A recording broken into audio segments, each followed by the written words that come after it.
नमस्कार मेरे प्यारे दोस्तों। मैं वैभव एक बार फिर से आप सबका स्वागत करता हूं आपके अपने ऑनलाइन प्लेटफॉर्म एग्जाम स्टडी पर। आप सभी मेरे भाई बहनों का बहुत बहुत स्वागत है। जल्दी से सारे लोग आ जाइए। इसके बाद मॉडर्न हिस्ट्री के क्वेश्चंस को हम लोग डिस्कस करेंगे। और मॉडर्न हिस्ट्री के क्वेश्चंस बहुत ही इंपॉर्टेंट है, क्योंकि कोई भी ऐसा एग्जाम नहीं है जहां पर मॉडर्न हिस्ट्री के क्वेश्चंस ना पूछे जाते हो। ठीक है, अगर आप प्रीवियस ईयर के क्वेश्चंस को आप अपने देखेंगे, विगत वर्षों के प्रश्नों को आप देखेंगे, तो आप वहां पर देखोगे आपको मॉडर्न हिस्ट्री के क्वेश्चंस जरूर देखने को मिलेंगे। तो ऐसे में मॉडर्न हिस्ट्री जो है, आधुनिक भारत का जो इतिहास है, जो गांधी युग है, ये आपके लिए बहुत ही इंपॉर्टेंट हो जाता है।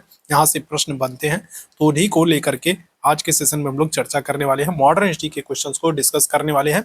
जितने मेरे भाई बहन अभी तक जुड़े हैं, जितने लोगों ने सेशन को लाइक शेयर नहीं किया, तो एक बार शेयर कर दिए, ताकि बाकी आपके साथी जो नहीं जुड़ पाए हैं तो वो सारे लोग जुड़ जाएं। फिर शुरू करेंगे आज की क्लास को। चलिए पहले प्रश्न की बात करेंगे। पहला प्रश्न आपके सामने है, गांधी अरविंद को किसने दो महात्मा कहा था? चार विकल्प आपके सामने हैं, एनी बेसेंट, सरोजिनी नायडू, मदन मोहन मालवीय, कमला देवी चट्टोपाध्याय। तो क्या हो जाएगा? पहले प्रश्न का आंसर करना है आपको। जितने मेरे भाई बहन जुड़ते चल रहे हैं सभी लोग जल्दी से आंसर करते चलेंगे। गांधी अरविंद को किसने दो महात्मा कहा? एनी बेसेंट, सरोजिनी नायडू, मदन मोहन मालवीय, कमला देवी चट्टोपाध्याय। करेक्ट आंसर क्या हो जाएगा? तो ये हो जाएंगी ऑप्शन संख्या बी हो जाएंगी। कौन हो जाएंगी? सरोजिनी नायडू जो हो जाएंगी। ठीक है, याद रखिएगा कौन हो जाएंगी? तो सरोजिनी नायडू जी हो जाएंगी। ऑप्शन संख्या आपका क्या हो जाएगा? बी बिल्कुल एकदम करेक्ट हो जाएगा। सरोजिनी नायडू जी के संदर्भ में हम लोग जानते हैं कि ये भारतीय राष्ट्रीय कांग्रेस की पहली भारतीय महिला अध्यक्ष हैं। 1925 में कानपुर अधिवेशन की अध्यक्षता की है। भारत कोकिला के नाम से जाना जाता है इनको। गोल्डन थ्रेशोल्ड नामक इनकी पुस्तक है। यहाँ पर देख लीजिए, सारी चीजें मैंने मेंशन कर दी है। आप लोग स्क्रीनशॉट लेते चलिएगा ताकि आप लोगों को दिक्कत ना हो, इसीलिए सारी चीजें मैंने मेंशन कर दिया। ठीक है, तो भारतीय राष्ट्रीय कांग्रेस की क्या हो जाएगा? पहली भारतीय महिला अध्यक्ष है कौन? सरोजिनी नायडू है। कौन से अधिवेशन की अध्यक्षता कर रही है? 1925 के कानपुर अधिवेशन की अध्यक्षता कर रही है। अगर आपसे क्या कर ले, अगर आपसे सिर्फ पहली महिला अध्यक्ष पूछ ले, अगर आपसे भारतीय राष्ट्रीय कांग्रेस की पहली महिला अध्यक्ष पूछ ले, तो आप आंसर क्या करोगे? अगर आपसे भारतीय राष्ट्रीय कांग्रेस की पहली भारतीय महिला अध्यक्ष पूछ लेगा तो आप आंसर क्या करोगे? आप आंसर कर दोगे 1917 में कलकत्ता अधिवेशन। कौन सा अधिवेशन हो रहा है? तो 1917 में कलकत्ता अधिवेशन हो रहा है। ठीक है, कौन सा? तो 1917 में कलकत्ता अधिवेशन होगा और इसकी अध्यक्षता कौन करेंगी? एनी बेसेंट करेंगी। ठीक है, कौन करेंगी? तो एनी बेसेंट करेंगी, याद रखिएगा। ठीक है, बहुत ही महत्वपूर्ण प्रश्न है।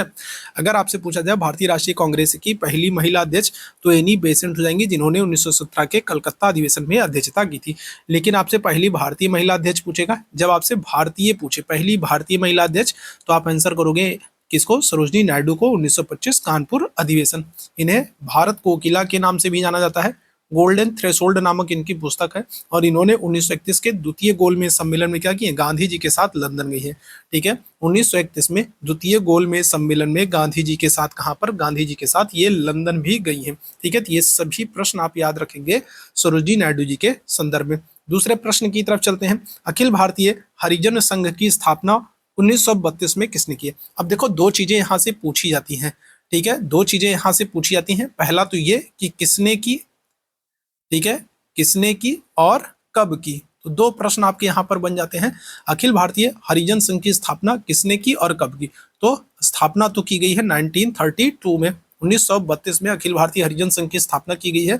किसने किया है? भीमराव अंबेडकर, घनश्याम दास बिड़ला, ठक्कर बापा या फिर गांधी जी। क्या आंसर करोगे? आप आंसर कर दोगे ऑप्शन संख्या डी। किसने किया है? तो गांधी जी ने किया है। ठीक है, किसने? तो गांधी जी ने अखिल भारतीय हरिजन संघ की स्थापना की है। और कब की है? 1932 में की। अच्छा, यहां से कुछ और चीजें आपको याद रखना है। स्थापना की बात करेंगे तो स्थापना की है गांधी जी ने। अगर आपसे पूछा जाए अखिल भारतीय हरिजन संघ के पहले अध्यक्ष कौन थे? Ghanshyam Das Birla, most important. ठीक है, अगर आपसे पूछा जाए अखिल भारतीय हरिजन संघ के पहले अध्यक्ष कौन थे? घनश्याम दास बिड़ला। और अगर आपसे पूछा जाए पहले उपाध्यक्ष कौन थे, तो आप कहोगे ठक्कर बापा। मोस्ट इंपॉर्टेंट है, याद रखेंगे आप लोग। ठीक है, अखिल भारतीय हरिजन संघ की स्थापना गांधी जी कर रहे हैं। कब कर रहे हैं? 1932 में, 1932 में कर रहे हैं। इसके पहले अध्यक्ष घनश्याम दास बिड़ला और उपाध्यक्ष कौन है? तो ठक्कर बापा है। ठीक, अगले प्रश्न की तरफ चलते हैं। जब तक यह तीसरी शक्ति हमारे बीच में है, हमारे सांप्रदायिक मतभेद हमें परेशान करते रहेंगे। ये बात किसने कही?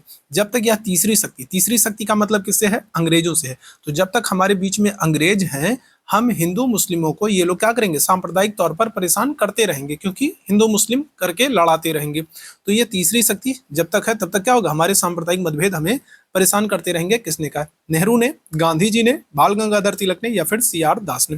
जितने मेरे भाई बहन जुड़ते चल रहे हैं, आप सभी लोग अपने ग्रुप में इस क्लास को एक बार शेयर जरूर कर दीजिए, ताकि बाकी आपके जो भाई बहन हैं, बाकी जो आपके साथी हैं जो नहीं जुड़ पाए हैं, जो लोग इस क्लास तक को नहीं देख पाते हैं, तो उन लोगों तक भी ये क्लास पहुंच जाए और उन लोगों के लिए भी ये क्लास महत्वपूर्ण हो जाए, है ना। तो एक बार शेयर कर दीजिए आप लोग अपने सभी साथियों में, भाइयों में।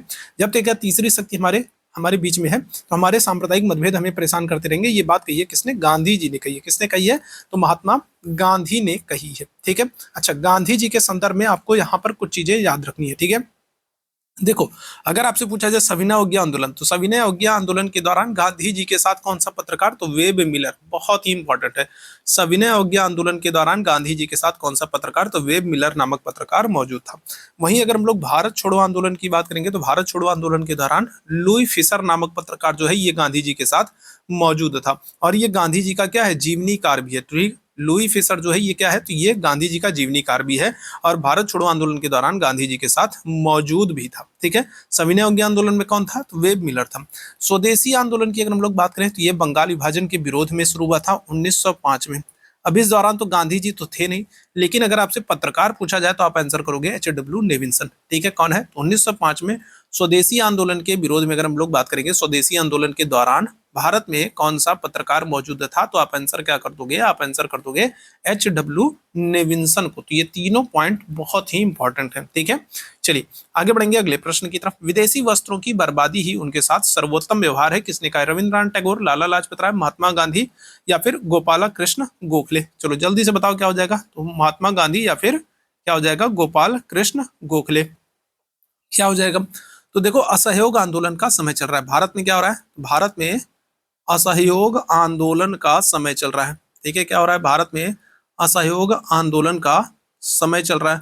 और इस असहयोग आंदोलन के दौरान क्या हो रहा है, दो चीजों प्रमुख लक्ष्य रखा गया। पहला क्या, पहला तो ये रखा गया कि स्वदेशी अपनाओ। ठीक है, अपने देश में बनी हुई जो चीजें हैं उन्हीं का क्या करो, उन्हीं का, ठीक है, इस्तेमाल करो। तो पहला था क्या, स्वदेशी अपनाओ। और दूसरा क्या था, दूसरा था विदेशी बहिष्कार। जो भी चीजें विदेशी हैं, विदेशी वस्त्र हैं, विदेशी सामान है, विदेशी खाने पीने की चीजें हैं, तो विदेशी चीजों का क्या करो, बहिष्कार करो। तो असहयोग आंदोलन के दौरान बड़े पैमाने पर क्या होता है, विदेशी कपड़ों की होली जलाई जाती है। ठीक है, और जब विदेशी कपड़ों की होली जलाई जाती है, तो रविन्द्रनाथ टैगोर को ये बात बहुत बुरी लगती है, और उन्होंने कहा कि ये निष्ठुर बर्बादी है। ठीक है, रविन्द्रनाथ टैगोर की अगर हम लोग बात करेंगे, तो रविन्द्रनाथ टैगोर ने क्या किया है, रविन्द्रनाथ टैगोर ने कहा कि विदेशी कपड़ों को जलाया जाना एक निष्ठुर बर्बादी है। ठीक है, असहयोग आंदोलन के दौरान जब भारतीयों ने क्या किया, विदेशी कपड़ों का बहिष्कार किया और विदेशी कपड़ों को जलाया जाने लगा, विदेशी कपड़ों को जलाने लगे लोग, तो रविन्द्रनाथ टैगोर ने क्या कहा, रविन्द्रनाथ टैगोर ने कहा कि ये तो एक निष्ठुर बर्बादी है। ठीक है, तो इसी के जवाब में गांधी जी ने क्या किया था, इसी के जवाब में गांधी जी ने कहा था कि नहीं, विदेशी वस्त्रों की जो बर्बादी की जा रही है यही उनके साथ सबसे अच्छा व्यवहार है। ठीक है, तो रविन्द्रनाथ टैगोर के जवाब में गांधी जी ने कहा था कि विदेशी वस्त्रों की जो बर्बादी है यही उनके साथ क्या है, यही उनके साथ सर्वोत्तम व्यवहार है। क्लियर है। रविन्द्रनाथ टैगोर के संदर्भ में अगर हम लोग बात करें, तो ये पहले भारतीय व्यक्ति हैं और पहले एशियाई व्यक्ति हैं। आपसे भारतीय पूछे तो भी आप रविन्द्रनाथ टैगोर कहोगे, अगर आपसे पहले एशियाई कहेगा तो भी आप रविन्द्रनाथ टैगोर कहोगे। तो पहले भारतीय और पहले एशियाई व्यक्ति हैं जिन्होंने 1913 में नोबेल पुरस्कार प्राप्त किया है। ठीक है, ध्यान रखिएगा, 1913 में नोबेल पुरस्कार इनको क्या किया गया, प्रदान किया गया है। और रविन्द्रनाथ टैगोर ने जालियांवाला बाग हत्याकांड, जालियांवाला बाग हत्याकांड कब हो रहा है, तो जालियांवाला बाग हत्याकांड जो है ये होता है कब, 13 अप्रैल 1919 को। कब होता है, तो 13 अप्रैल 1919 को जालियांवाला बाग हत्याकांड होता है। और इसी के विरोध में रविन्द्रनाथ टैगोर क्या करेंगे, अपनी नाइटहुड की उपाधि जो है वो वापस कर देते हैं। ठीक है, क्या कर देते हैं, वापस कर देते हैं। रविन्द्रनाथ टैगोर को नाइटहुड की उपाधि प्राप्त थी, जिन्होंने जालियांवाला बाग हत्याकांड के विरोध में क्या किया, इस उपाधि को वापस कर दिया। जालियांवाला बाग हत्याकांड कब हो रहा है, 13 अप्रैल 1919 को हो रहा है। क्लियर है। चलिए आगे बढ़ेंगे अगले प्रश्न की तरफ। राहुल सांकृत्यायन असहयोग आंदोलन के दौरान सक्रिय थे, बताइएगा कहां पर, तो जब असहयोग आंदोलन भारत में 1920 से लेकर के क्या हो रहा है, 1922 तक चल रहा है। ठीक है, असहयोग आंदोलन कब से कब तक, तो 1920 से लेकर के 1922 तक असहयोग आंदोलन चल रहा है। इस दौरान राहुल सांकृत्यायन किस क्षेत्र में सक्रिय थे? मोतिहारी, पटना, छपरा या फिर गया? क्या आंसर करिएगा? करेक्ट आंसर कर देंगे हम लोग क्या? ऑप्शन संख्या सी कर देंगे। कहां पर? तो छपरा में सक्रिय थे। कहां पर? तो सब जो है छपरा में ये सक्रिय थे। क्लियर है? चलिए आगे बढ़ेंगे अगले प्रश्न की तरफ। 1917 में चंपारण सत्याग्रह में गांधी जी के साथ कौन शामिल नहीं था? नहीं आपसे पूछा जा रहा है, बताएंगे कौन शामिल नहीं था। देखो 1917 में जो चंपारण सत्याग्रह हो रहा है ये गांधी जी का क्या है? तो ये गांधी जी का पहला सत्याग्रह है। ठीक है, भारत में अगर हम लोग बात करेंगे तो भारत में गांधी जी का पहला सत्याग्रह कौन सा है? चंपारण सत्याग्रह है। और इस सत्याग्रह के लिए आमंत्रित कौन करेगा? गांधी जी को आमंत्रित कौन करेगा? तो आप कहोगे राजकुमार शुक्ल। ठीक है, राजकुमार शुक्ल ही वो व्यक्ति हैं जो क्या करते हैं, जो गांधी जी को आमंत्रित करते हैं कि गांधी जी चलिए और चंपारण के किसानों की समस्या को सुनिए और निराकरण कीजिए, बहुत परेशान है वहां के किसान।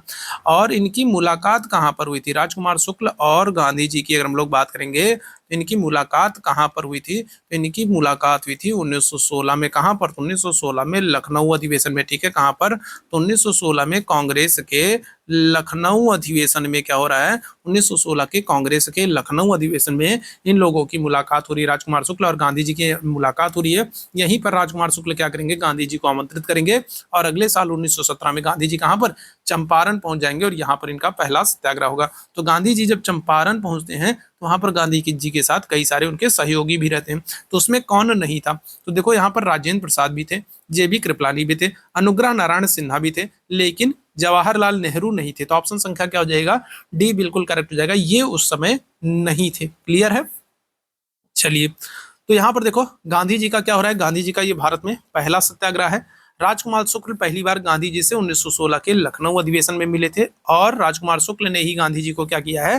तो चंपारण आने के लिए आमंत्रित भी किया था। क्लियर है? सेशन पसंद आ रहा हो तो एक बार शेयर जरूर कर दो मेरे भाई, है ना। सेशन अगर पसंद आ रहा हो तो शेयर जरूर करिएगा। आगे बढ़ेंगे। मैं एक भारतीय नगाड़ा हूं जिसका कार्य सोते हुए को जगाना है ताकि वह मातृभूमि के लिए जागे और कार्यरत हो सके। तो ये बात किसने कही है? चलो जल्दी से सारे लोग बताइएगा। चलिए जल्दी से सारे लोग बताएंगे। मैं एक भारतीय नगाड़ा हूं और मेरा कार्य क्या है? मेरा कार्य है सोते हुए लोगों को जगाना ताकि वे मातृभूमि के लिए जागे और कार्य कर सकें। किसने कहा? Annie Besant, Mahatma Gandhi, Lala Lajpat Rai, Gopal Krishna Gokhale. क्या आंसर कर दोगे? तो करेक्ट आंसर कर देंगे कौन? ऑप्शन संख्या ए, एनी बेसेंट।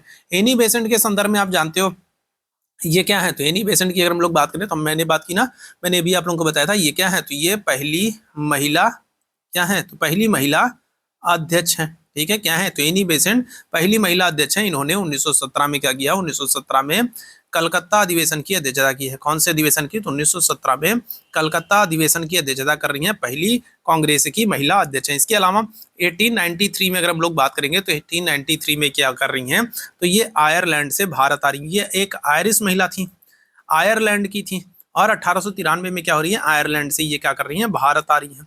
और 1914 में अगर हम लोग बात करेंगे तो 1914 में ये क्या कर रही हैं? तो ये कांग्रेस ज्वाइन कर रही हैं। ठीक है, 1914 में क्या हो जाएंगी? तो ये कांग्रेस में शामिल हो जा रही हैं। याद रखेंगे, एनी बेसेंट बहुत महत्वपूर्ण है। ठीक है, तो पहली महिला अध्यक्ष है कांग्रेस की। 1917 में कलकत्ता अधिवेशन की अध्यक्षता कर रही है। 1893 में आयरलैंड से भारत आ रही है। 1914 में इन्होंने क्या किया? भारतीय राष्ट्रीय कांग्रेस में शामिल हो रही हैं। और 1916 में अगर हम लोग बात करेंगे तो इन्होंने क्या किया? तो 1916 में इन्होंने होम रूल लीग की स्थापना की। ठीक है, क्या किया? तो होम रूल लीग की क्या किया है? स्थापना की है। कब की है? तो 1916 में होम रूल लीग की क्या किया है? स्थापना किया है। ठीक है, तो एनी बेसेंट 1893 में क्या हो रही है? भारत आ रही है।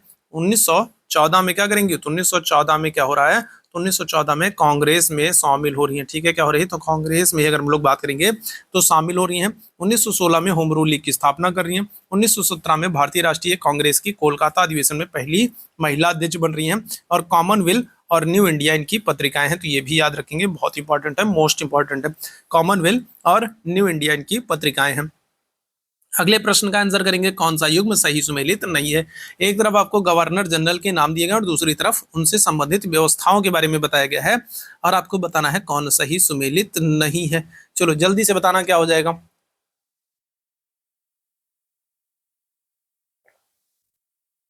चलिए जल्दी से सारे मेरे भाई बताएंगे। क्या हो जाएगा? तो एक तरफ आपको गवर्नर जनरल के नाम दिए गए, दूसरी तरफ उनसे संबंधित बातों के नाम दिए गए हैं। और कौन सा इसमें लेते हैं? तो वारेन हेस्टिंग्स की बात करें तो वारेन हेस्टिंग्स ने क्या किया है? द्वैध शासन का अंत किया। ये बात बिल्कुल एकदम सही है। विलियम बेंटिक की बात करेंगे तो विलियम बेंटिक ने 1829 में सती प्रथा को बंद कर दिया, समाप्त कर दिया। ये बात बिल्कुल एकदम सही है। कार्नवालिस की अगर हम लोग बात करें तो कार्नवालिस ने रैयतवाड़ी व्यवस्था की शुरुआत की। ये गलत हो जाएगा और गलत ही आपको बताना था, तो ऑप्शन संख्या सी क्या हो जाएगा? सही हो जाएगा। कार्नवालिस ने क्या किया है? तो कार्नवालिस ने अस्थाई बंदोबस्त लागू किया था। ठीक है, कौन सा? तो अस्थाई बंदोबस्त बंगाल, बिहार, उड़ीसा में क्या किया था? तो अस्थाई बंदोबस्त लागू किया था, जिसको क्या करते हैं? जिसको जमींदारी व्यवस्था भी कहते हैं। ठीक है, क्या करते हैं? तो जिसको जमींदारी व्यवस्था भी कहते हैं। ठीक है, अस्थाई बंदोबस्त लागू किया था जिसको जमींदारी व्यवस्था भी कहते हैं, और इसी को क्या कहते हैं? इस्तमरारी व्यवस्था भी कहते हैं। ठीक है, क्या करते हैं? तो इस्तमरारी व्यवस्था भी कहते हैं। और ये व्यवस्था कहाँ पर लागू थी? तो ये व्यवस्था जो है ये बंगाल, बिहार, उड़ीसा में लागू थी। ठीक है, कहाँ पर? तो ये बंगाल, बिहार, उड़ीसा में ये व्यवस्था लागू थी। कितने प्रतिशत क्षेत्र पर? तो 19% क्षेत्र पर लागू थी। ठीक है, कितने प्रतिशत क्षेत्र पर? तो 19% क्षेत्र पर ये क्या है? तो ये भू राजस्व व्यवस्था जो है इसको लागू किया गया था। अस्थाई बंदोबस्त कहते हैं, जमींदारी व्यवस्था कहते हैं, इस्तमरारी व्यवस्था कहते हैं। यहाँ पर ऑप्शन संख्या सी गलत है और यही हमारा आंसर हो जाएगा। डलहौजी के समय में विधान परिषदों की स्थापना की गई थी। बिल्कुल एकदम सही बात, 1853 में डलहौजी के समय में विधान परिषदों की स्थापना की गई थी। आगे बढ़ेंगे। सिराजुद्दौला से पहले बंगाल का नवाब कौन था? बताओ भाई, क्या हो जाएगा? बहुत ही महत्वपूर्ण है। सिराजुद्दौला नाम आपने सुना है। सिराजुद्दौला के समय में क्या होगा? सिराजुद्दौला के समय में ही 23 जून 1757 को क्या हो रहा है? तो प्लासी का युद्ध हो रहा है। 23 जून 1757 को क्या हो रहा है? तो प्लासी का युद्ध होगा। ठीक है, जिसमें एक तरफ कौन होंगे? जिसमें एक तरफ सिराजुद्दौला होंगे। ठीक है, एक तरफ कौन होंगे? तो एक तरफ सिराजुद्दौला होंगे और दूसरी तरफ अगर हम लोग बात करें अंग्रेजी सेना है, जिसका नेतृत्व कौन कर रहा है? इसका नेतृत्व रॉबर्ट क्लाइव कर रहे हैं। और सिराजुद्दौला इसमें क्या होते हैं? इसमें हार जाते हैं, है ना। सिराजुद्दौला क्या होता है? प्लासी के युद्ध में हार जाते हैं। तो 23 जून 1757 को प्लासी का युद्ध हुआ था सिराजुद्दौला और क्लाइव के बीच में। ठीक है, और इसमें सिराजुद्दौला क्या हो जाते हैं? हार जाते हैं। तो सिराजुद्दौला से पहले बंगाल का नवाब कौन था? तो क्या हो जाएगा करेक्ट आंसर? अलीवर्दी खान। ठीक है, क्या हो जाएगा? तो अलीवर्दी खान। ठीक। अच्छा, यहाँ पर 3 स्टेटमेंट है और आपसे पूछे जाते हैं। 3 के तीनों बहुत ही महत्वपूर्ण है, तो एक बार अच्छे से ध्यान से देख लीजिए। अगर आपसे पूछा जाए स्वतंत्र बंगाल की स्थापना का श्रेय किसको जाता है? तो स्वतंत्र बंगाल की स्थापना का श्रेय मुर्शीद कुली खां को जाता है। अगर आपसे पूछा जाए अलीवर्दी खां, अलीवर्दी खां एक ऐसा बंगाल का नवाब है जिसने क्या किया? जिसने अंग्रेजों की तुलना मधुमक्खियों से की। अलीवर्दी खां ने कहा था कि अंग्रेज जो है वो मधुमक्खियों की तरह है, अगर हम इनको नहीं छेड़ेंगे तो ये हमको शहद देंगी, लेकिन अगर हम इनको छेड़ेंगे, इनको परेशान करेंगे तो ये काट काट करके क्या करेंगे? हमारी जान ले लेंगी। तो ये अलीवर्दी खां ने कहा था। और मीर जाफर जो है इसे रॉबर्ट क्लाइव का गधा कहा जाता था। ठीक है, याद रखिएगा, क्या करते हैं? इसको रॉबर्ट क्लाइव का गधा कहा जाता है। ठीक, चलिए आगे बढ़ेंगे। बॉम्बे प्रेसिडेंसी एसोसिएशन की स्थापना कब हुई है? बताइएगा, क्या हो जाएगा? तो बॉम्बे प्रेसिडेंसी एसोसिएशन की स्थापना कब हुई है? 1885, 1889, 1861 या फिर 1838? चलिए जल्दी से सारे लोग आंसर करेंगे, क्या हो जाएगा इस प्रश्न का आंसर? बॉम्बे प्रेसिडेंसी एसोसिएशन की स्थापना, तो ये करेक्ट आंसर हो जाएगा 1885 में। ठीक है, कब? तो 1885 में बॉम्बे प्रेसिडेंसी एसोसिएशन की स्थापना हो रही है। कौन स्थापना कर रहे हैं? तो देखो 3 लोगों के नाम आपको मिलेंगे, फिरोज शाह मेहता, बदरुद्दीन तैयब जी और केटी तैलंग। 3 लोगों के नाम मिलते हैं। बॉम्बे प्रेसिडेंसी एसोसिएशन की स्थापना में 3 लोगों के नाम मिलेंगे आपको, फिरोज शाह मेहता, बदरुद्दीन तैयब जी और केटी तैलंग। अच्छा, बदरुद्दीन तैयब जी के संदर्भ में आप याद रखेंगे कि इन्होंने 1887 में क्या किया है? मद्रास अधिवेशन की अध्यक्षता की। कौन से? कांग्रेस के मद्रास अधिवेशन की अध्यक्षता की। 1887 में अगर हम लोग बात करेंगे तो बदरुद्दीन तैयब जी 1887 में मद्रास अधिवेशन की अध्यक्षता कर रहे हैं। और ये क्या है? तो ये पहले मुस्लिम अध्यक्ष हैं कांग्रेस के। क्या हो जाएंगे? बदरुद्दीन तैयब जी की अगर हम लोग बात करेंगे तो ये कांग्रेस के क्या हैं? पहले मुस्लिम अध्यक्ष हैं। कौन से अधिवेशन की अध्यक्षता कर रहे हैं? तो 1887 में मद्रास अधिवेशन की अध्यक्षता कर रहे हैं, ये भी याद रखिएगा। ठीक। कौन सा सही सुमेलित नहीं है? एक तरफ कांग्रेस के अधिवेशन दिए गए और दूसरी तरफ उनके क्या किया गया? उनके अध्यक्षों के नाम दिए गए। तो आपको बताना है कौन सा सही सुमेलित नहीं है। एक तरफ कांग्रेस के अधिवेशन है, दूसरी तरफ अध्यक्ष है। 1905 बनारस अधिवेशन गोपाल कृष्ण गोखले, ये तो बिल्कुल एकदम सही है। 1922 में गया अधिवेशन CR दास, ये भी बिल्कुल एकदम सही है। 1930 में लखनऊ अधिवेशन जवाहरलाल नेहरू और 1931 में कराची अधिवेशन सरदार वल्लभ भाई पटेल, तो ये भी बिल्कुल एकदम सही है। जो सही नहीं है वो है आपका ऑप्शन संख्या सी। 1930 में लखनऊ अधिवेशन जवाहरलाल नेहरू, ये गलत हो जाएगा। देखो 1930 में अगर हम लोग बात करें तो 1930 में भारत में क्या हो रहा है, तो 1930 में आपको पता है गांधी जी पूरे भारत में क्या किए हैं, तो सविनय अवज्ञा आंदोलन शुरू हो गया। क्या हो गया, तो सविनय अवज्ञा आंदोलन चल रहा है 1930 में अगर हम लोग बात करें। ठीक है, तो आपको पता है कि 1930 में क्या हो रहा है, 1930 में अगर हम लोग भारत में बात करेंगे तो सविनय अवज्ञा आंदोलन चल रहा है, और सविनय अवज्ञा आंदोलन चलने के कारण 1930 में कांग्रेस का कोई भी अधिवेशन ही नहीं होगा। ठीक है, 1930 एक ऐसा वर्ष है जिसमें कांग्रेस का अधिवेशन ही नहीं हुआ है। तो जब अधिवेशन ही नहीं होगा तो जवाहरलाल नेहरू अध्यक्षता कहाँ से करेंगे। जवाहरलाल नेहरू की अगर हम लोग बात करें, नेहरू जी की अगर हम लोग बात करें तो इन्होंने 1929 में, ठीक है, क्या होगा, तो 1929 में लाहौर अधिवेशन की अध्यक्षता की है। कौन से अधिवेशन की, अगर हम लोग नेहरू जी की बात करेंगे तो नेहरू जी ने 1929 के लाहौर अधिवेशन की अध्यक्षता की थी, जिसमें पहली बार पूर्ण स्वराज का लक्ष्य प्रस्तुत किया गया था। आगे बढ़ेंगे अगले प्रश्न की तरफ। 1927 में बहिष्कृत भारत की स्थापना किसने की, चलिए जल्दी से बताइएगा क्या हो जाएगा। तो 1927 में बहिष्कृत भारत की स्थापना किसने की। देखो दो चीजें पूछी जाती हैं, ठीक है, दो चीजें पूछी जाती हैं। जैसे जब ऐसे प्रश्न आते हैं तो दो प्रश्न यहां से आपके बनते हैं, किसने की, कब की। ठीक है, किसने स्थापना की है और कब की है। तो कब अगर आपसे पूछा जाएगा तो आप कहोगे 1927 में। ठीक है, किसने की है तो आप कहोगे किसको, बी आर अम्बेडकर को कर दोगे। ठीक है, किसको, अम्बेडकर जी को कर दोगे। ठीक है, अभी तो सदन में अम्बेडकर जी को लेकर के बड़ा बवाल चल रहा था, है ना, बड़ा विवाद चल रहा था। ठीक है, तो क्या हो जाएगा, तो अगर हम लोग बात करेंगे तो 1927 में बहिष्कृत भारत की स्थापना किसने की है, तो आप आंसर कर दोगे भीमराव अंबेडकर जी को। कब की है, तो 1927 में। सितंबर 1932 में अगर हम लोग बात करें, ये बहुत ही महत्वपूर्ण है, मोस्ट इंपॉर्टेंट है ना मेरे भाई, ये मोस्ट इंपॉर्टेंट है, तो इसको ध्यान रखिएगा। सितंबर 1932 में गांधी अंबेडकर के बीच में क्या हो रहा है, पूना समझौता हो रहा है। ठीक है, दलित लोगों के मुद्दे को लेकर के क्या होगा, गांधी और अंबेडकर के बीच में पूना समझौता हो रहा है। कब, सितंबर 1932 में। और मूक नायक का अगर हम लोग बात करेंगे तो देखो बहिष्कृत भारत तो है ही, साथ ही साथ आपको याद रखना मूक नायक, मूक नायक का भी संपादन किसने किया है, तो भीमराव अंबेडकर ने किया। बहिष्कृत भारत और मूक नायक का संपादन किसने किया है, तो भीमराव अंबेडकर ने किया है। आगे बढ़ेंगे अगले प्रश्न की तरफ। वेवेल योजना किस वर्ष आई, बताइएगा क्या हो जाएगा।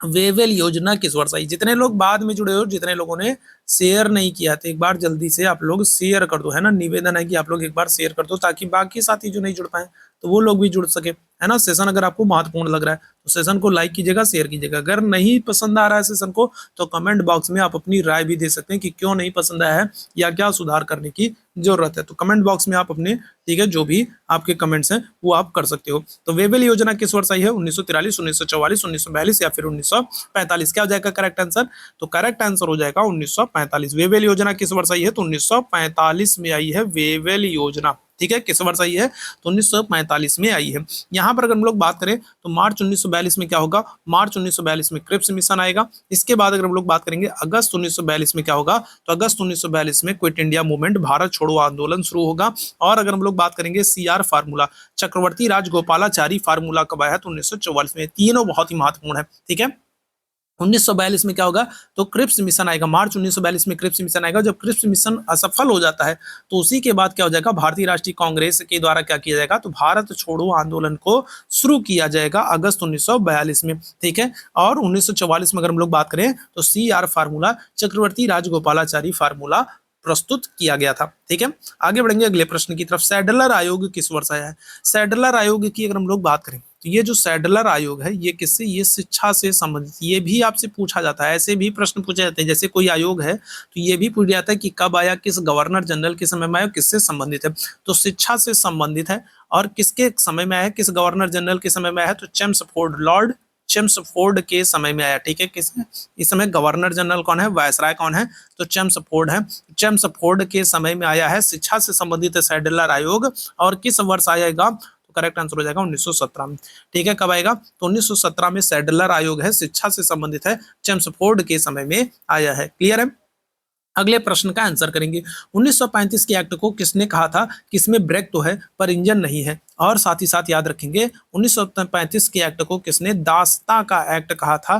ठीक है, गुलामी का अधिकार पत्र कहा था, दास्ता का एक्ट कहा था, या फिर इसी को क्या कर सकते हो, इसी को आप कह सकते हो गुलामी का अधिकार पत्र कहा था। ठीक है, गुलामी का अधिकार पत्र कहा था। ठीक है, 1935 के एक्ट को किसने दासता का एक्ट कहा था, या फिर गुलामी का अधिकार पत्र कहा था, या फिर किसने कहा था कि इसमें ब्रेक तो है पर इंजन नहीं है? माउंटबेटन, राजेंद्र प्रसाद, जेबी कृपलानी या फिर जवाहरलाल नेहरू? क्या आंसर कर दोगे? तो नेहरू जी आंसर कर देंगे। ऑप्शन संख्या डी हो जाएगा। जवाहरलाल नेहरू ने 1935 के एक्ट को दासता का एक्ट, गुलामी का अधिकार पत्र, और कहा था कि ये एक ऐसा इंजन है, ये एक ऐसी गाड़ी है जिसमें क्या है, जिसमें ब्रेक तो है पर इंजन ही नहीं है। ठीक है।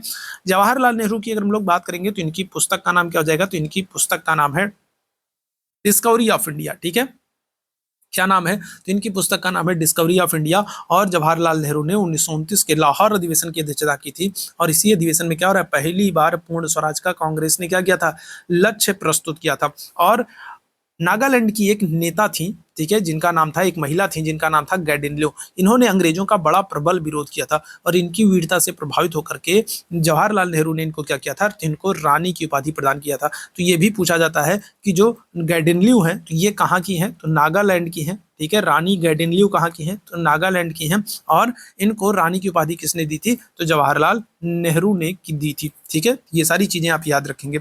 आगे बढ़ेंगे। गांधी इरविन समझौते को युग प्रवर्तक घटना किसने कहा है? बताइएगा। गांधी इरविन समझौता कब हो रहा है? गांधी इरविन समझौता, तो गांधी इरविन समझौता जो है ये हो रहा है 5 मार्च 1931 को। ठीक है, कब हो रहा है? तो 5 मार्च 1931 को गांधी इरविन समझौता हो रहा है, और इसको दिल्ली समझौता भी कहा जाता है। ठीक है, क्या करते हैं, तो इसको दिल्ली समझौता भी कहा जाता है। गांधी इरविन समझौते को 5 मार्च 1931 को हो रहा है, इसको दिल्ली समझौता भी कहा जाता है। और इसको युग प्रवर्तक घटना किसने कहा है? तो क्या आंसर करोगे? तो आप आंसर कर दोगे के एम मुंशी ने कहा है। ठीक है, किसने कहा है? तो के एम मुंशी ने युग प्रवर्तक घटना कहा है। 5 मार्च 1931 को क्या हो रहा है? गांधी इरविन समझौता हो रहा है, इसे दिल्ली समझौता कर रहे हैं। और इसी समझौते के बाद आपको पता है 23 मार्च 1931 को क्या होगा? 23 मार्च 1931 को भगत सिंह, सुखदेव और राजगुरु को फांसी हो जाएगी। क्या हो जाएगा? भगत सिंह हैं,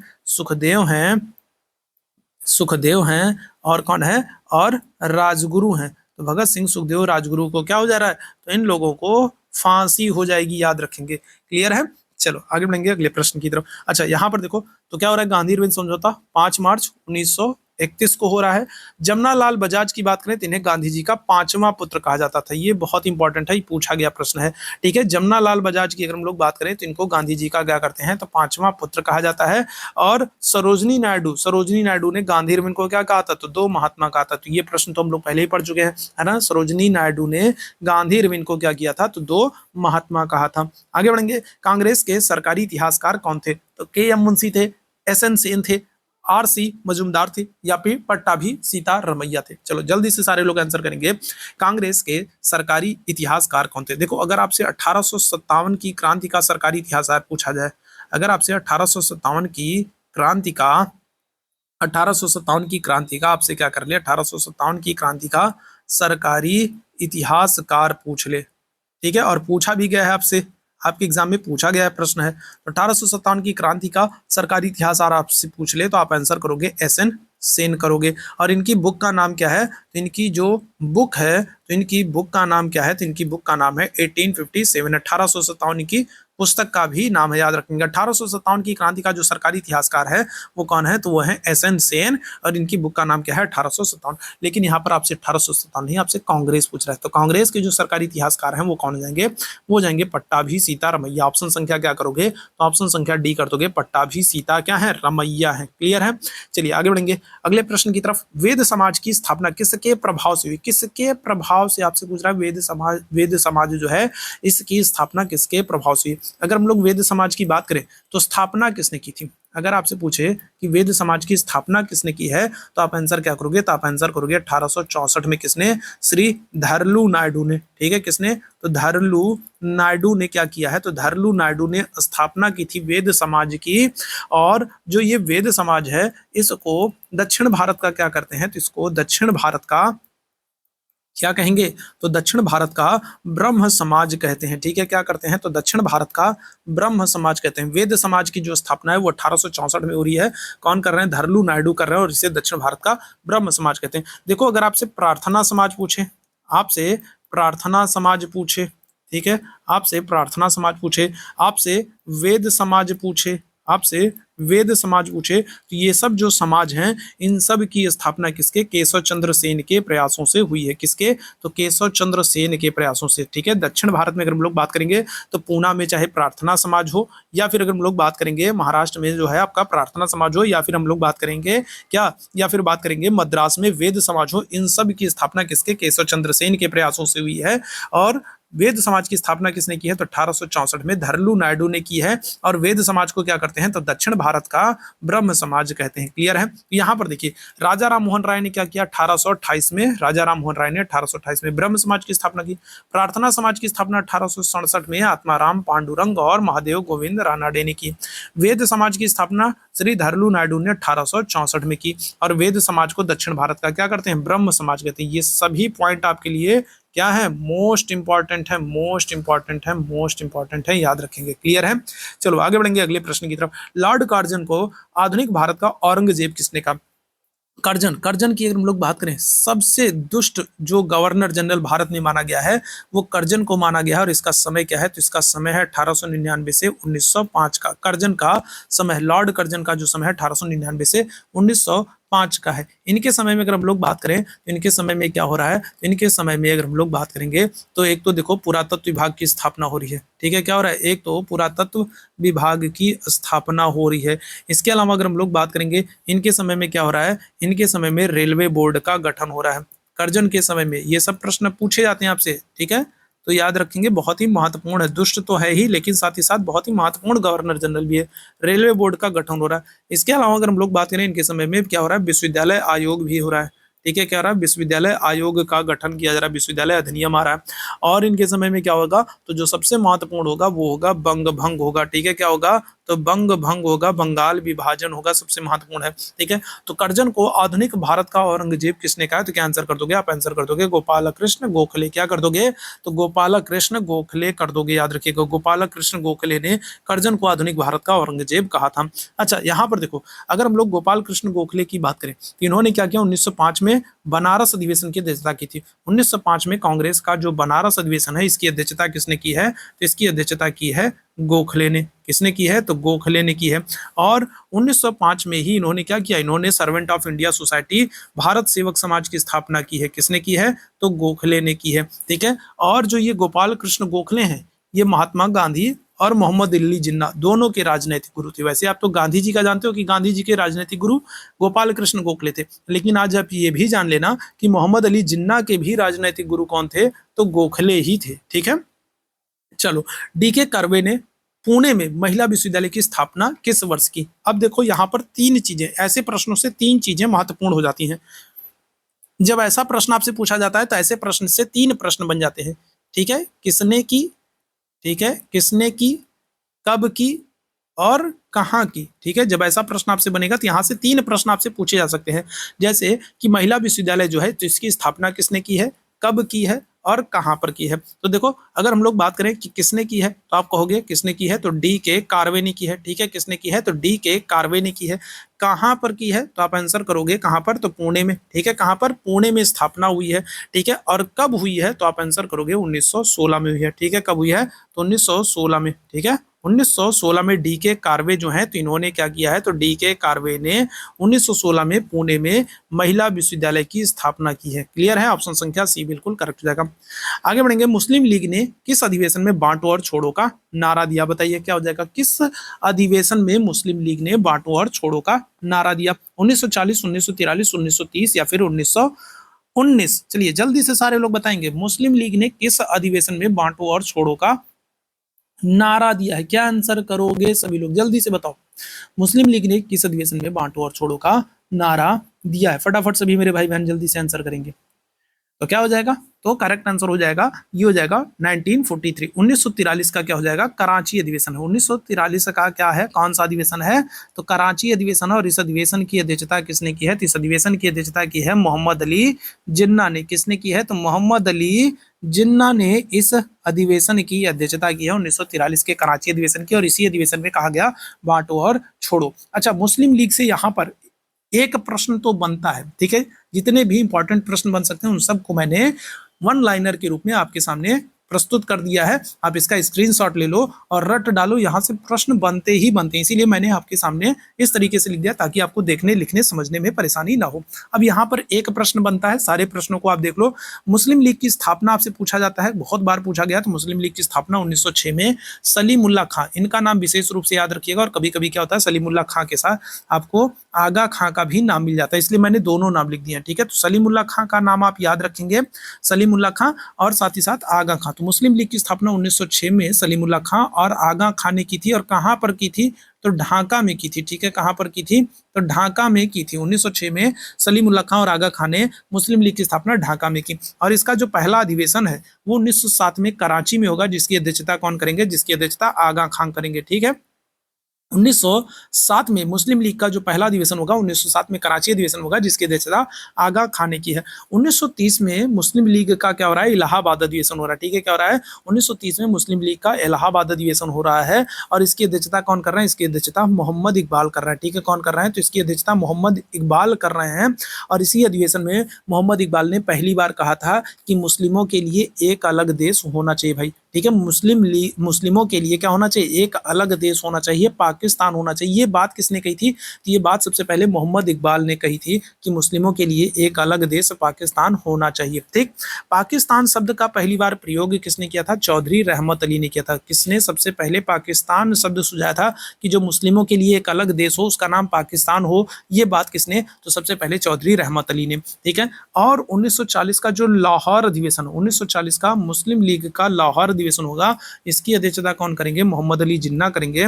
और इस अधिवेशन में पहली बार मोहम्मद अली जिन्ना ने क्या किया था, मोहम्मद अली जिन्ना ने एक अलग देश पाकिस्तान की मांग की थी। ठीक है, मोहम्मद इकबाल ने क्या किया था, मोहम्मद इकबाल ने सिर्फ अपनी बात कही थी कि भाई मुस्लिमों के लिए, भाई मुस्लिम इतनी बड़ी जनसंख्या में है तो उनके लिए एक अलग देश होना चाहिए कि आराम से उस देश में रहें, कोई बवाल ही ना हो। तो इन्होंने अपनी बात कही थी, लेकिन उसकी प्रबलता पूर्वक उसकी मांग किसने की, नहीं भैया अब होना ही चाहिए, मुस्लिमों के लिए एक अलग देश होना ही चाहिए, हम अपनी बात नहीं रखना है, हम मांग कर रहे हैं कि होना ही चाहिए। तो ये किसने किया था, 1940 के मुस्लिम लीग के लाहौर अधिवेशन में मोहम्मद अली जिन्ना ने पहली बार एक अलग राष्ट्र पाकिस्तान की मांग की थी।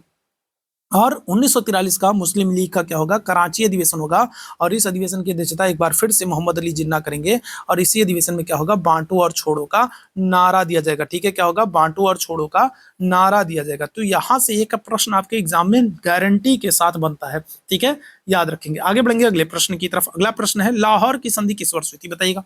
लाहौर की संधि किस वर्ष हुई है, 1848, 1849, 1846 या फिर 1843। तो देखो, अगर हम लोग बात करें तो पहला जो आंग्ल सिख युद्ध हो रहा है वो 1845-46 में हो रहा है और उसी में सिख लोग जो हैं वो पराजित हो रहे हैं। तो उसके बाद क्या हो रहा है, उसके बाद 1846 में पहली जो है लाहौर संधि की जाएगी। ठीक है,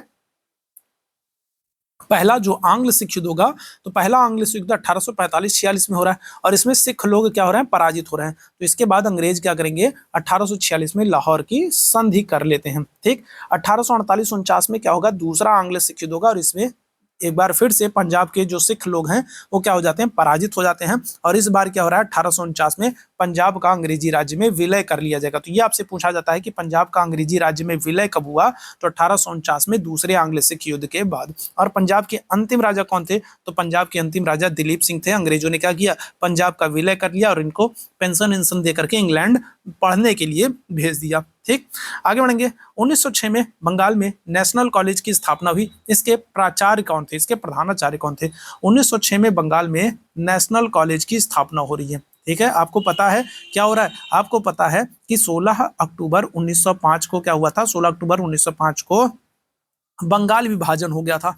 ठीक है, क्या हो गया, तो 1905 में बंग भंग हो गया, बंगाल विभाजन हो गया। और बंगाल विभाजन के विरोध में क्या हो रहा है, स्वदेशी आंदोलन शुरू हो रहा है। ठीक है, कि स्वदेशी अपनाओ, स्वदेशी चीजों का इस्तेमाल करो, है ना। तो स्वदेशी आंदोलन शुरू हो रहा है। तो इसी स्वदेशी आंदोलन के दौरान देश भर में बहुत सारे स्कूल और कॉलेजों की स्थापना की जा रही है। तो उसी क्रम में अगर हम लोग बात करेंगे तो 1906 में क्या हो रहा है, बंगाल में नेशनल कॉलेज की स्थापना होगी और इसके प्रधानाचार्य कौन थे, सुभाष चंद्र बोस थे, ईश्वर चंद्र विद्यासागर थे, अरविंदो घोष थे, सुरेंद्रनाथ बनर्जी थे। क्या आंसर कर दोगे, तो करेक्ट आंसर कर दोगे अरविंदो घोष थे। ठीक है, कौन थे, तो अरविंदो अरविंदो घोष थे। ऑप्शन संख्या क्या हो जाएगा, सी बिल्कुल एकदम करेक्ट हो जाएगा। अरविंदो घोष की अगर हम लोग बात करें तो इनकी पत्रिका का नाम क्या है, तो इनकी पत्रिका का नाम वंदे मातरम है। इनका आश्रम कहां पर था, तो अरविंदो घोष की जो आश्रम था वो पांडिचेरी में था। ठीक है, कहां पर, तो अरविंदो घोष का आश्रम पांडिचेरी में था। और इनकी अगर हम लोग पुस्तक की बात करें तो इनकी दो पुस्तकें, न्यू लैम्प्स फॉर ओल्ड और लाइफ डिवाइन, इनकी पुस्तकें। अरविंद घोष की अगर हम लोग बात करेंगे तो न्यू लैम्प्स फॉर ओल्ड और लाइफ डिवाइन नामक इनकी पुस्तकें हैं। क्लियर है, आगे बढ़ेंगे। कौन सी घटना सबसे बाद में घटित हुई, आपको 4 घटनाएं दे दी गई हैं और आपको बताना है कि कौन सी घटना सबसे बाद में घटित हुई है। कांग्रेस का 1931 का अधिवेशन, ठीक है, द्वितीय गोलमेज सम्मेलन, भगत सिंह सुखदेव राजगुरु की फांसी, रंजन मैकडोनाल्ड का कम्युनल अवार्ड। तो क्या हो जाएगा, तो अगर हम लोग बात करें सबसे पहले, आपसे पूछ रहा है, सबसे बाद नहीं, सबसे पहले पूछ रहा है, सॉरी, सबसे पहले पूछ रहा है सबसे पहले कौन सी घटना घटित हुई है। तो क्या आंसर करोगे, तो आप आंसर करोगे ऑप्शन संख्या सी, भगत सिंह सुखदेव राजगुरु को क्या हो रहा है, सबसे पहले फांसी होगी। इसके बाद क्या होगा, द्वितीय गोलमेज सम्मेलन होगा। इसके बाद अगर हम लोग बात करेंगे क्या होगा, तो इसके बाद अगर हम लोग बात करेंगे कांग्रेस का कराची अधिवेशन होगा। और इसके बाद सबसे लास्ट में अगर हम लोग बात करेंगे क्या होगा, तो कम्युनल अवार्ड आएगा। क्लियर है, चलो आगे बढ़ेंगे।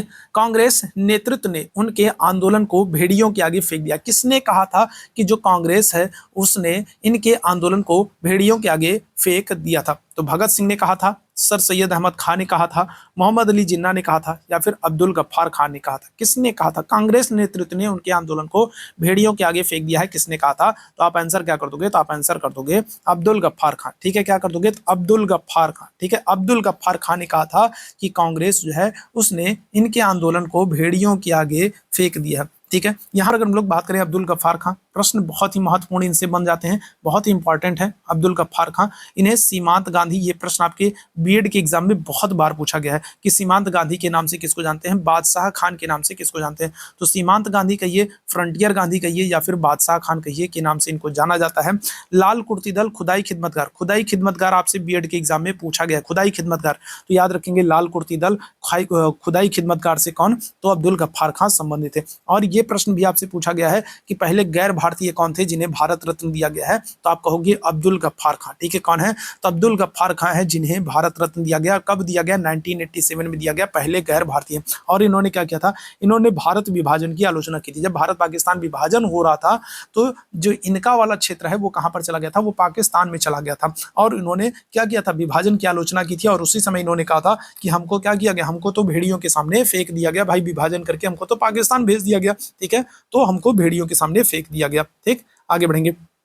इंडियन एसोसिएशन की स्थापना किसने की, तो बताइएगा 1875, 1888, 1876, 1867। स्थापना कब हुई और किसने की, इंडियन एसोसिएशन की स्थापना कब हुई। देखो इंडियन एसोसिएशन जो है इसे कांग्रेस की पूर्वगामी संस्था भी कहते हैं, याद रखेंगे, ये बहुत ही महत्वपूर्ण है। कांग्रेस की क्या करते हैं, तो पूर्वगामी संस्था किसे कहते हैं, कांग्रेस की पूर्वगामी संस्था किसे कहते हैं, तो आप कहोगे इंडियन एसोसिएशन को। अगर आपसे पूछे कांग्रेस से पहले राष्ट्रीय स्तर पर कौन सी संस्था थी, अगर आपसे पूछ ले कांग्रेस से पहले राष्ट्रीय स्तर पर कौन सी संस्था थी, तो आप कहोगे इंडियन एसोसिएशन थी, कांग्रेस की पूर्वगामी संस्था कहा जाता है। इसकी स्थापना कब हुई थी, 1876 में हुई थी।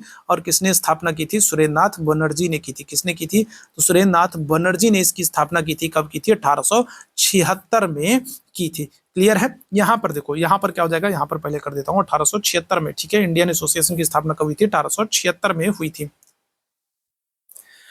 तो यहां पर आप देख सकते हो 1875 में अगर हम लोग बात करेंगे तो 1875 में क्या हो रहा है, 1875 में इंडियन लीग की स्थापना हो रही है। ठीक है, किसकी, तो इंडियन लीग की स्थापना हो रही है। यहाँ पर ससुर हो गया, ये तो बहुत गड़बड़ हो गया, ससुर नहीं होगा, यहाँ पर क्या हो गया, यहाँ पर होगा शिशिर होगा।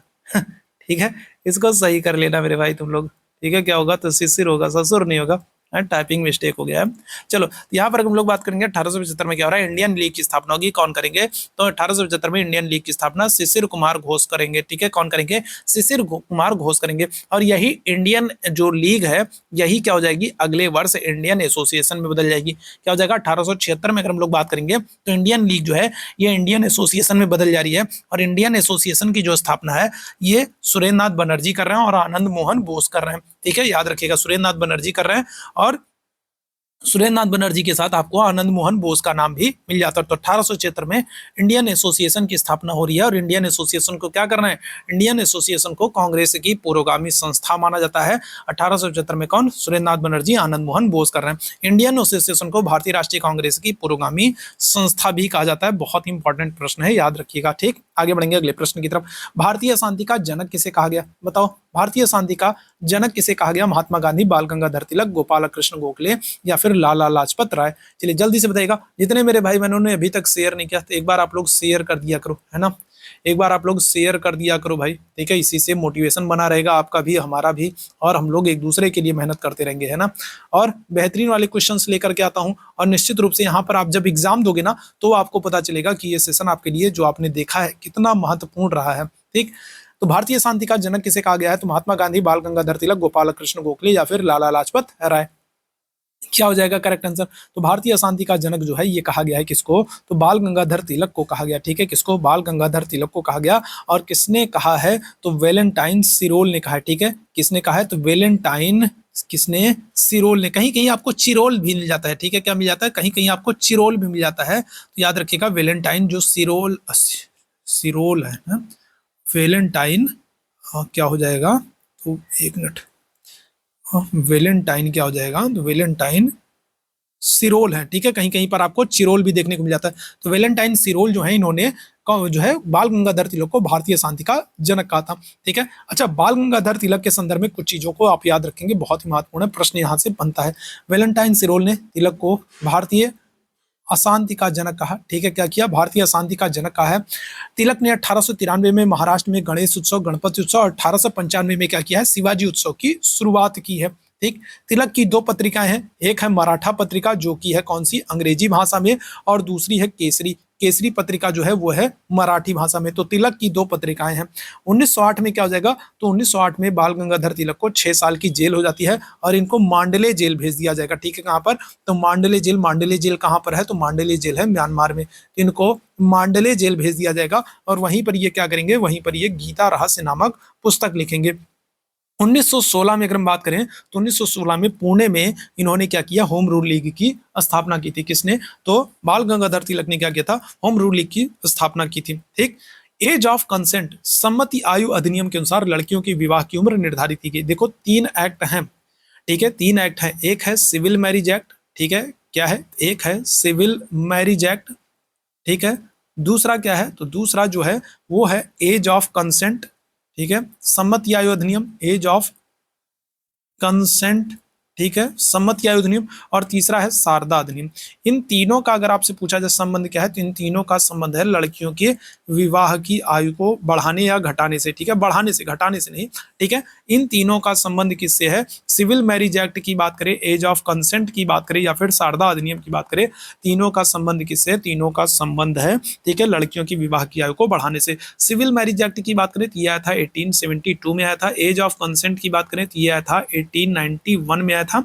और शारदा अधिनियम की बात करें 1929 में आया था। यहां पर आपसे पूछ रहा है एज ऑफ कंसेंट, सम्मति आयु अधिनियम, ये कब आया है? तो ये आया है 1891 में। और इसके अनुसार लड़कियों की विवाह की उम्र कितनी थी? क्या आंसर करोगे? 12, 14, 16, 18। क्या करोगे? मुझे पता था आप लोग 14 ही आंसर करोगे, लेकिन आंसर होगा क्या? 12। ठीक है, क्या होगा? 12 आंसर होगा। ठीक, चलो यहां पर देख लो।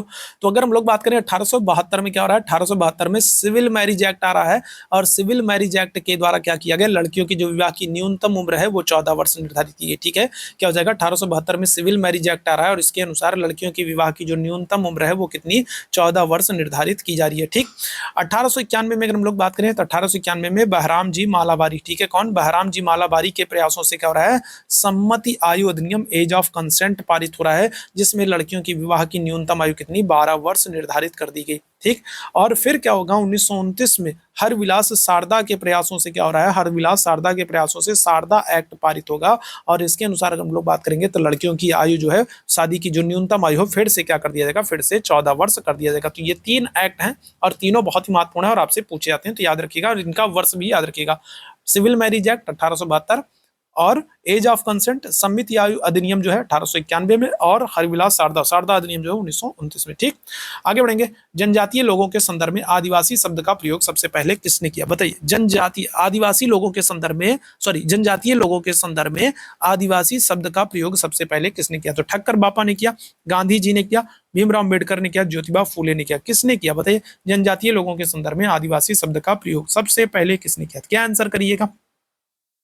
चलिए जल्दी से बताइएगा। तो क्या आंसर करेंगे? तो करेक्ट आंसर हो जाएंगे कौन? तो ये कहा किया है किसने? ठक्कर बापा ने। ठीक है, जनजातीय लोगों के संदर्भ में आदिवासी शब्द का सबसे पहले प्रयोग किसने किया? तो ठक्कर बापा ने किया था। ऑप्शन संख्या क्या हो जाएगा? ए बिल्कुल यहाँ पर करेक्ट हो जाएगा। ठीक है, याद रखेंगे। गांधी जी ने क्या किया था? तो गांधी जी ने हरिजन, ठीक है, क्या किया था? गांधी जी ने हरिजन, ठीक है, गांधी जी ने हरि के जन, ठीक है, हरि मतलब भगवान विष्णु और उनके जन, ठीक है, हरिजन की बात किसने की थी? गांधी जी ने की थी। ठीक है, ज्योतिबा फूले की बात करें तो इन्होंने क्या किया? तो इन्होंने 1873 में सत्य शोधक समाज की स्थापना की। कौन से? तो सत्य शोधक समाज की स्थापना किसने की है? ज्योतिबा फूले ने की है। और इनकी एक पुस्तक है, इनकी एक बुक है, और इस बुक का नाम क्या है? तो उस बुक का नाम है गुलामगिरी। ठीक है, क्या नाम है? तो उस बुक का नाम क्या है? तो गुलामगिरी है। ठीक, तो ये आज का महत्वपूर्ण सेशन था। उम्मीद है सेशन आप लोगों को पसंद आया होगा। सेशन पसंद आया हो तो सेशन को लाइक कीजिएगा, शेयर कीजिएगा। चैनल पर पहली बार होंगे तो सब्सक्राइब जरूर कीजिएगा। तो अभी के लिए हम लोग बस इतना ही करेंगे। थैंक यू सो मच आप सभी मेरे भाई बहनों को इस सेशन में मेरे साथ जुड़ने के लिए। Thank you so much.